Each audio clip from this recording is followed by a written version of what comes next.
काँग्रेसच्या राष्ट्रीय प्रवक्त्या सुप्रिया श्रीनेत यांनी बदलापूर येथे झालेल्या घटनेबद्दल मुख्यमंत्र्यांवर केला हल्लाबोल। बदलापूर येथील नामांकित शाळेत 2 अल्पवयीन मुलींवर लैंगिक अत्याचार करण्यात आला। माणुसकीला काळीमा फासणारी घटना घडली आणि तेथील नागरिकांनी आंदोलन केले।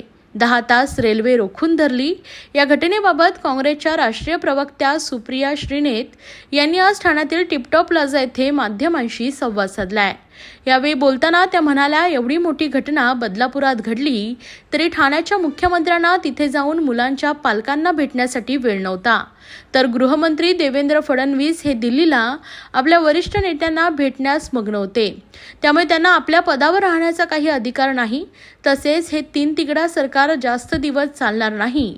शक्ती कायदा लवकरात लवकर आला पाहिजे, त्यामुळे असे प्रकार घडणार नाही। तरी पण निर्भया घटनेनंतर जे कायदे झाले ते जरी व्यवस्थित राबवण्यात आले तरी अशा प्रकारच्या घटनांना आळा बसेल। उद्या जो बंद पुकारण्यात आलाय त्या माध्यमातून आपण झोपलेल्या सरकारला जागा करण्यासाठी तसेच महिलांच्या आर्तकिंकाळ्या ऐकण्यासाठी पुकारलाय। उद्याचा जो बंद आहे त्यासाठी ठाण्यात नाना पटोले उपस्थित राहणार आहेत आणि त्या बंदचं नेतृत्व करणार आहे, असंही त्यांनी यावेळी पत्रकार परिषदेत सांगितलंय।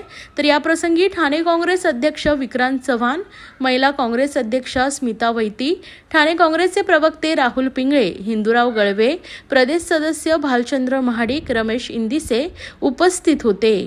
धब्बा है वो हम सबका सिर शर्म से झुकाता है, लेकिन उसके बाद जिस तरह से उस पर लीपापोती की कोशिश करी गई, क्योंकि उस स्कूल में ना सीसीटीवी चल रहा था, एक आदमी उनके टॉयलेट साफ कर रहा था और उस स्कूल के 2 बोर्ड मेंबर का बीजेपी से ताल्लुक है, चाहे वो पटकर जी हों चाहे वो आपटे जी हों, उनका बीजेपी से ताल्लुक है और इसीलिए उनके बचाव की कोशिश की जा रही थी। मैं ये सोचकर अचंभित हूँ कि इतना कुछ घट जाने के बावजूद, इतना कुछ हो जाने के बाद आज बॉम्बे हाईकोर्ट पूछ रहा है कि 13 तारीख का हुआ कांड 22 को स्टेटमेंट क्यों लिया जा रहा है। आप उन लोगों को क्यों गिरफ्तार कर रहे हैं जो न्याय की मांग लगा रहे थे सड़कों पर, रेल की पटरियों पर।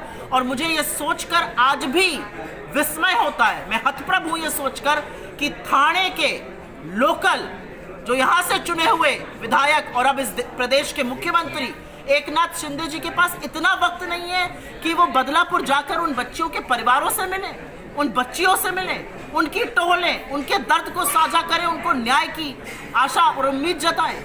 ये सवाल है और हम इस मंच से मांग करते हैं कि एकनाथ शिंदे और देवेंद्र फडणवीस को अपने पद पर रहने का कोई हक नहीं है। एक सतारा के लग्जरी रिजॉर्ट में वक्त बिता रहे थे जब ये हो रहा था, एक दिल्ली में जी हजूरी कर रहे थे अपने आकाओं की। तो ये बंदर बाट करके जो तिगाड़ी सरकार चल रही है, इसका अंत बहुत निकट है, लेकिन इसका खामियाजा इस प्रदेश की छोटी छोटी नाबालिग बेटियों को झेलना पड़ रहा है।